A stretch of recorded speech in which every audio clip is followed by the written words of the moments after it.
Most people believe calm is something you're born with. They look at someone who stays composed under pressure and say, that's just their nature.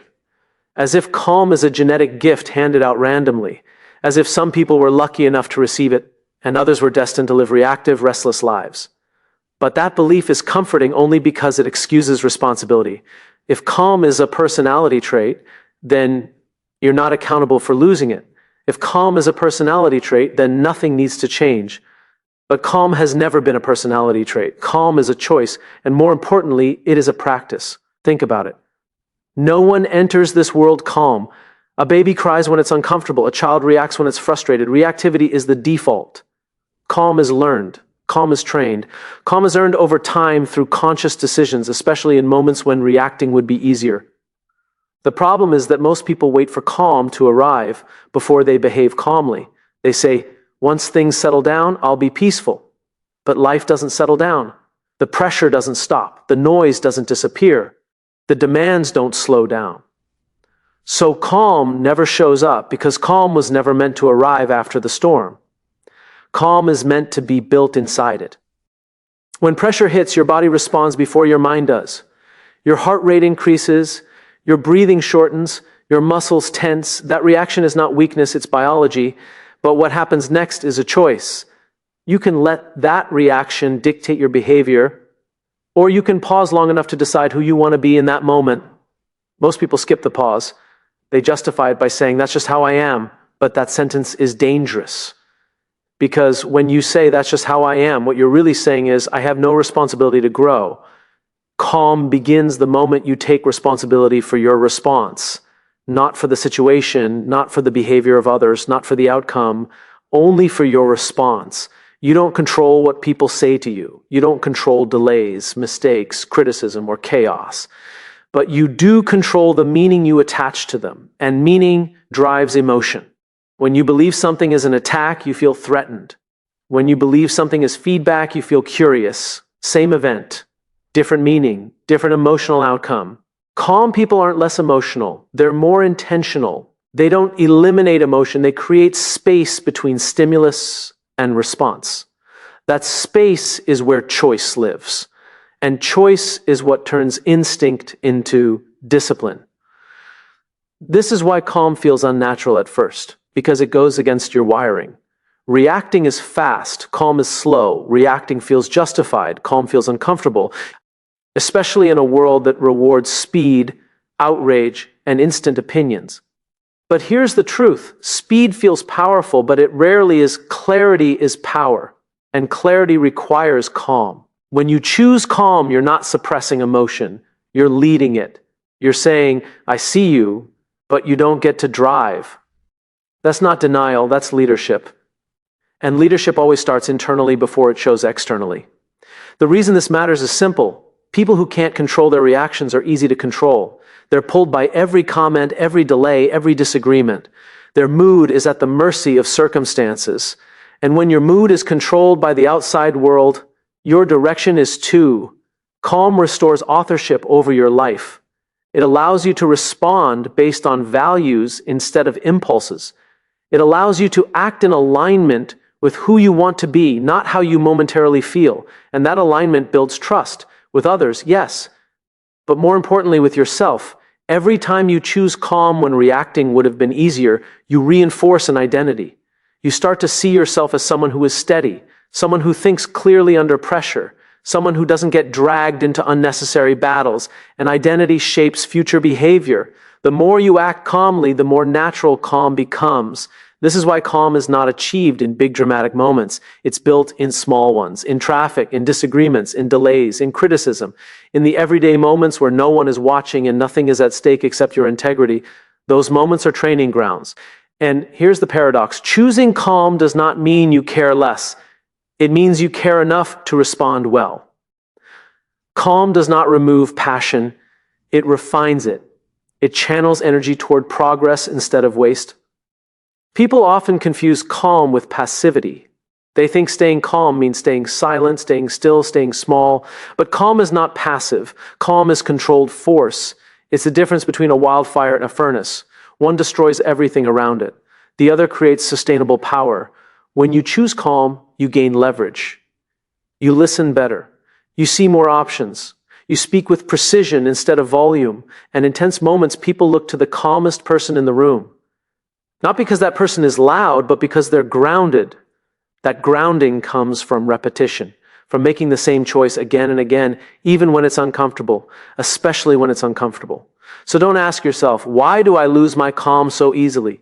Ask yourself, where am I avoiding responsibility for my response? Because the moment you accept that calm is a choice, you reclaim control, not over life, but over yourself. And that control changes everything. Calm is not who you are. Calm is who you decide to be. Most people believe the problem is what happened.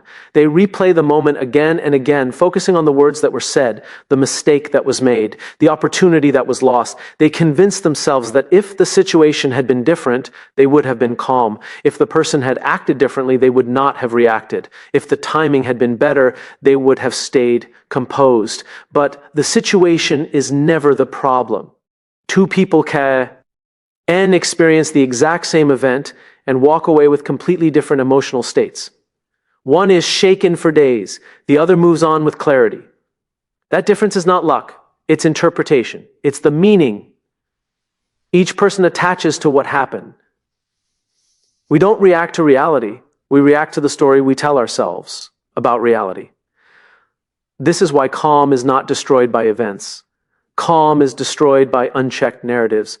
The mind is a powerful storyteller, but it's not always an honest one. Under pressure, it fills in gaps with assumptions. It assigns intent without evidence. It turns inconvenience into disrespect, disagreement into rejection, and delay into failure. And once meaning is assigned, emotion follows automatically.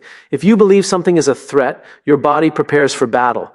If you believe something is an insult, your ego rises to defend itself. If you believe something is a loss, fear takes over. The emotion feels instant, but it was preceded by a thought so fast you barely noticed it. Calm begins when you slow that process down, not to deny what you feel, but to question why you feel it. Most people never ask that question. They assume their emotions are facts. I feel disrespected, therefore I was disrespected. I feel ignored, therefore I don't matter. But feelings are experiences, not evidence. They tell you something is happening inside you, not necessarily something true about the outside world. The moment you separate feeling from fact, create space. And space is where calm lives. This doesn't mean you ignore reality. It means you stop adding unnecessary meaning to it. Someone interrupts you in a meeting. The mind jumps to, they don't value me. But that's a story, not a certainty. Maybe they're anxious. Maybe they're under pressure. Maybe they didn't notice. When you loosen your grip on one rigid interpretation, emotional intensity drops. Calm is flexible thinking. Rigid thinking creates emotional fragility. When there's only one acceptable meaning, anything that challenges it feels personal. Flexible thinking allows multiple explanations, and that multiplicity weakens emotional spikes. This is why perspective is a powerful stabilizer. When you zoom out, the moment shrinks. When you zoom in, it feels overwhelming. Calm people train themselves to zoom out. They ask, will this matter in a week, a month, a year? Not to dismiss the moment, but to correctly size it. Most things that steal your calm are not big. They feel big because they are close. Meaning also shapes identity. When something happens, we don't just ask, what does this mean? We also ask, often unconsciously, what does this say about me? And that's where calm really gets tested. Because when events threaten identity, reactions intensify. If you tie your worth to approval, criticism will shake you. If you tie your worth to control, uncertainty will disturb you.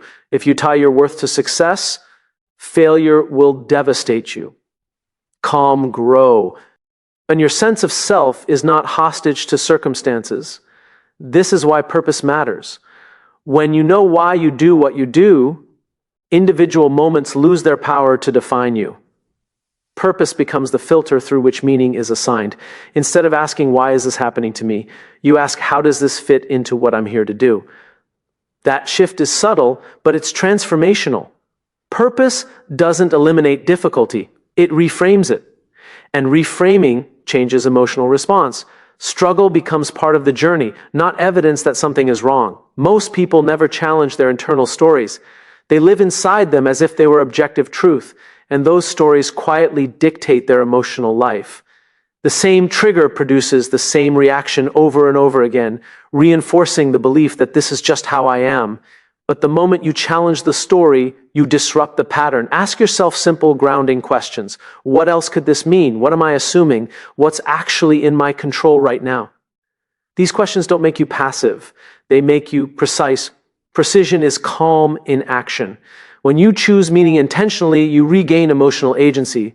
You stop being a victim of interpretation and start becoming an author. You decide which stories deserve your energy and which ones don't. And here's the paradox. When you stop taking everything personally, you actually become more effective. You listen better. You respond with clarity. You don't waste energy defending a fragile identity. And because of that, people trust you more, not because you agree with them, but because you're grounded. Calm is not indifference. Calm is discernment. It's knowing which meanings serve you and which ones sabotage you. It's understanding that just because a thought appears doesn't mean it deserves belief. And just because an emotion arises doesn't mean it deserves action. When you master meaning, you master reaction. When you master reaction, you protect your calm. And once you see this clearly, the world doesn't feel less chaotic. It feels less personal. And that difference changes everything. Most people think emotions are the problem. They believe that if they could just get rid of anger, fear, frustration, or anxiety, then calm would finally arrive. So they try to suppress what they feel. They push emotions down, ignore them, distract themselves from them, or pretend they're not there. And for a moment, it seems to work, until it doesn't. Because suppressed emotions don't disappear. They wait, and when they return louder. The issue was never emotion itself. The issue was letting emotions sit in the driver's seat. Emotions exist for a reason. They are signals. They are information. They tell you something about your environment, your values, your boundaries. Anger points to something you believe is unfair. Fear highlights uncertainty or risk. Frustration reveals blocked progress. These emotions are not enemies, they are messengers. But messengers were never meant to make decisions. Calm begins when you learn to listen without obeying. This is where purpose enters the conversation. When you don't know why you're doing what you're doing, emotions become the loudest voice in the room. They fill the void left by the absence of direction. In that state, every setback feels personal, every obstacle feels final, and every delay feels like failure. But when purpose is clear, emotion changes its role. Purpose doesn't silence emotion. It organizes it. It gives emotion context. It answers the question emotions are constantly asking, what does this mean for us? Without purpose, the answer is chaos. With purpose, the answer is direction. Think about it. When you believe deeply in something bigger than the moment, your tolerance for discomfort increases. You can endure frustration without exploding. You can experience fear without retreating. You can feel anger without becoming destructive. Why? Because the emotion is no longer the goal. The goal is the mission. This is why people who know their why appear emotionally strong. Not because they don't feel deeply, but because their feelings are aligned with something greater than immediate relief. They're willing to experience short-term discomfort in service of long-term meaning. Emotion without purpose is volatile. Emotion with purpose is fuel. But fuel still needs guidance. Without structure, it burns everything around. With structure, it powers progress. Calm is that structure. Most people never build this structure. They let emotions dictate priorities. If they feel like it, they act. If they don't, they don't. Motivation becomes the driver, and motivation is unreliable. It comes and goes. It changes with sleep, mood, weather, and approval. Purpose, on the other hand, remains steady. When purpose leads, you don't ask, how do I feel right now? You ask, what does this moment require of me? That question shifts focus from internal turbulence to external contribution. And in that shift, emotional intensity drops. You stop feeding the emotion with attention, and instead, you direct energy toward action that aligns with your values. Calm people are not emotionally numb. They are emotionally disciplined. Discipline doesn't mean control through force. It means control through clarity. When you're clear on why you're here, certain reactions simply don't make sense anymore. They don't align with the identity you're building or the direction you were heading. This is why purpose acts as an emotional filter. It helps you decide which emotions deserve space and which ones deserve distance. Not every feeling needs to be expressed. Not every impulse needs to be acted on. Purpose helps you choose. And here's something most people overlook. Purpose doesn't have to be grand. It doesn't have to change the world. It just has to be meaningful to you. It can be about the kind of parent you want to be, the standard you hold at work, the values you refuse to compromise. When those are clear, emotional chaos loses leverage. Without purpose, stress feels pointless. With purpose, stress feels temporary. That doesn't make stress pleasant. It makes it tolerable. And tolerance is what keeps you calm when others unravel. Another important shift happens when purpose leads emotion. You stop taking everything personally, not because you stop caring, but because you stop centering everything on yourself. You realize that the moment is bigger than your mood, that the work matters more than your comfort. That perspective alone reduces emotional volatility. Calm grows when identity is anchored in contribution, not reaction. Most emotional outbursts are not about the moment. They're about accumulated meaning. Small frustrations pile up when there's no deeper reason to endure them. But when purpose is present, those same frustrations are absorbed, processed, and released. This is why burnout is not just about workload. It's about loss of meaning. When people lose sight of why they started, emotions overwhelm them. Everything feels heavy. Everything feels unfair. Calm disappears not because life got harder, but because purpose got quieter. Reconnecting to why you do what you do is not motivational fluff. It's emotional maintenance. When purpose is clear, calm becomes accessible even in chaos, not because the chaos disappears, but because it no longer defines you. You become bigger than the moment. And in that state, you stop chasing emotional comfort. You stop asking life to make you feel good before you act well. You act well because that's who you've decided to be.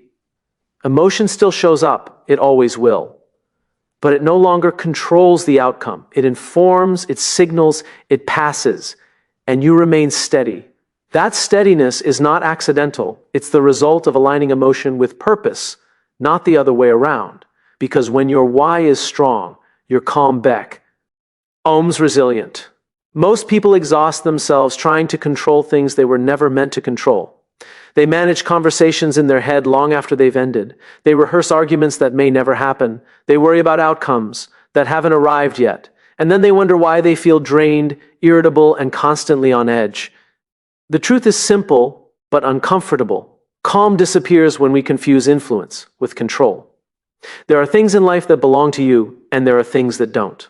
The problem is not that life is unpredictable.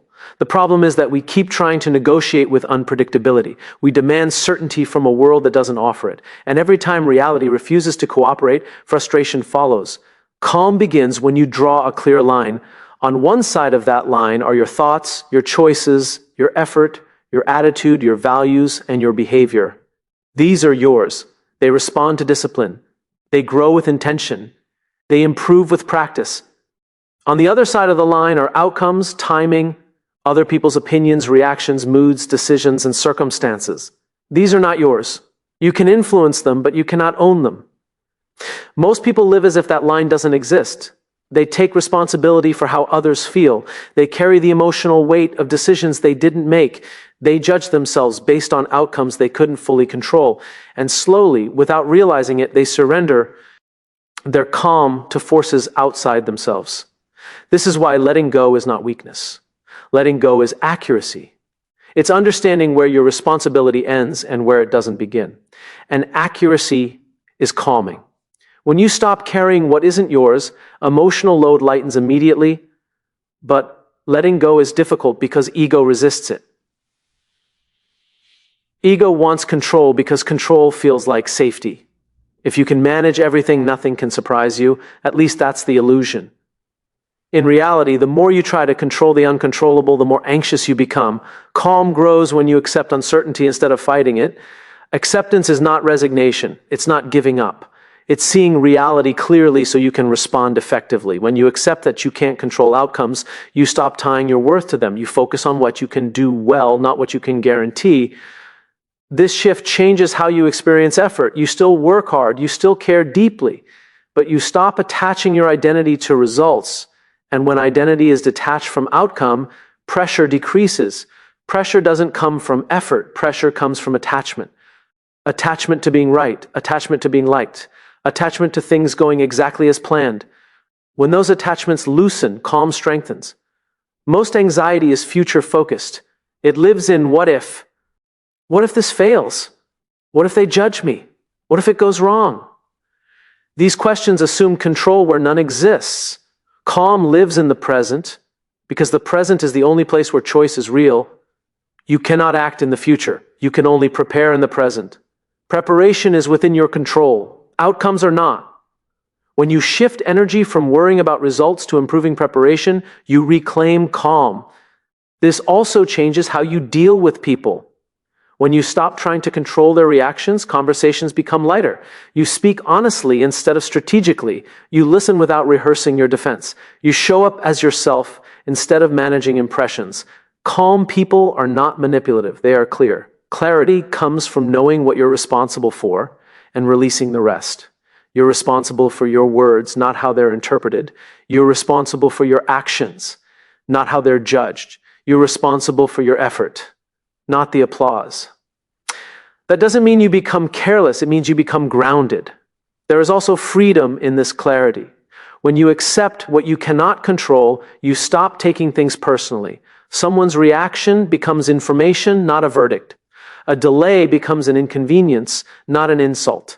A setback becomes part of the process, not a reflection of your value. This perspective doesn't numb emotion, it regulates it. Calm is not about feeling nothing. It's about feeling appropriately. When you respond to what's actually in your control, your reactions become proportionate. Small problems stay small. Big problems get the attention they deserve. Emotional energy is spent wisely, not impulsively. And here's the deeper truth. When you stop trying to control everything, you actually become more effective, because energy that was wasted on worry is now available for action. Attention that was scattered is now focused. And people around you feel that steadiness. They trust you more. They listen more. They follow more. Not because you dominate, but because you're composed. Calm creates credibility. People are drawn to those who don't panic, who don't overreact, who don't crumble under pressure. That composure comes from internal boundaries, from knowing what's yours to carry and what's not. Every time you choose to release what you cannot control, you reinforce those boundaries. And over time, calm becomes less of an effort and more of a default. You stop fighting reality. You start working with it. And when you do, life doesn't become predictable. It becomes manageable. And manageability is where calm lives. Because peace was never about controlling the world. It was always about mastering your responsibility within it. Most people live as if everything is urgent. Every message feels immediate. Every problem feels critical. Every delay feels unacceptable. The moment something doesn't go as planned, stress rises, patience collapses, and calm disappears. We've trained ourselves to treat speed as importance and reaction as responsibility. But urgency is often a lie we tell ourselves. True urgency is rare. It involves real consequences, real deadlines, real stakes. Most of what demands your attention is simply noise wearing a badge. And when you treat noise like necessity, you burn energy where it doesn't belong. Calm begins when you learn to distinguish between what is loud and what is important. The human brain is wired to respond to immediacy. What's happening now feels more significant than what matters long term. That wiring once kept us alive. Today, it keeps us distracted. Notifications, opinions, interruptions, and expectations all compete for attention, and each one says the same thing: deal with me now. Most people listen. They confuse responsiveness with effectiveness. They believe being constantly available means being valuable. But availability without intention leads to exhaustion, And exhaustion makes calm impossible. Calm people understand something different. They understand that importance is rarely loud. Importance is often quiet, slow, and patient. It requires thought. It requires space. And space cannot exist in constant urgency. This is why perspective is critical. When everything feels urgent, nothing is prioritized. When nothing is prioritized, decision-making becomes reactive. And reactive decision-making is emotionally expensive. It pulls you in multiple directions and leaves you feeling behind no matter how fast you move. Calm grows when you step back and ask a simple question: does this actually matter right now? That question is not avoidance, it's leadership. Leaders don't respond to everything. They respond to what aligns with purpose. They let the rest wait, fade, or resolve itself. Urgency thrives on fear: fear of missing out, fear of disappointing others, fear of falling behind. That fear pushes people to say yes when they should pause, to act when they should think, to react when they should reflect. But fear is a poor scheduler. When fear runs your calendar, your calm disappears. Everything feels like a threat because everything is treated as a deadline. Calm people learn to tolerate the discomfort of not responding immediately. They accept the short-term anxiety of delay in exchange for long-term clarity. This is difficult because delay feels risky. Silence feels uncomfortable. But urgency often forces you to make decisions before you fully understand the situation. Calm allows understanding to catch up. There is also a deeper reason urgency disrupts calm. It steals agency. When something feels urgent, you feel controlled by it, you stop choosing and start complying, and the human mind resists loss of control. That resistance shows up as stress. When you slow down, you regain choice. You move from reaction to intention, and intention is calming. This doesn't mean you move slowly in everything. It means you move deliberately. Speed is a tool, not a default. There are moments when fast action is required. Calm people act quickly when it truly matters because they haven't wasted energy on false urgency. This discernment protects emotional reserves. Another overlooked effect of urgency is how it distorts judgment. When everything feels critical, perspective collapses. Minor issues feel catastrophic. Small mistakes feel like failures. Calm requires accurate sizing of problems, and accuracy requires distance. Distance doesn't come from disengagement. It comes from intentional pacing. Calm people create buffers. They build moments of pause into their day. They don't schedule every minute. They allow thinking time. Those pauses act like shock absorbers. When something unexpected happens, it doesn't immediately tell. It destabilizes them because there is space to absorb it. Without space, pressure has nowhere to go. Urgency also feeds ego. It creates the illusion that everything depends on you, that if you don't act immediately, something will fall apart. But this belief inflates importance and invites burnout. Calm comes from humility, from recognizing that not everything requires your immediate involvement. When you release the need to be everywhere and respond to everything, calm increases. This principle also reshapes how you measure productivity.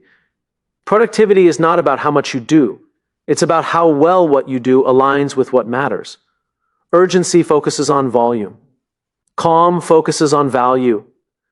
Value-based action is quieter. It may not feel satisfying in the moment, but it compounds over time. And compounding progress creates confidence. Confidence stabilizes emotion. Most stress is not caused by too much to do. It's caused by too much that feels urgent. When you reduce urgency, stress decreases without reducing effort. You still work hard, you still care, but you stop sprinting in circles. Calm people don't rush their reactions. They don't let the clock decide for them. They let clarity decide. And clarity often says, "This can wait." When you learn to hear that voice, you reclaim your nervous system. Your breathing slows, your thinking sharpens, your reactions soften, and calm becomes accessible even in busy environments. Because calm was never about having less to do. It was about doing what matters without letting the rest control you. Calm is not something you stumble into by accident. It is not a gift reserved for a few fortunate people, and it is not something the world gives you when life becomes easier. Calm is something you build. And like anything that's built to last, it's built on principles, not moods. What we've explored is simple, but not easy.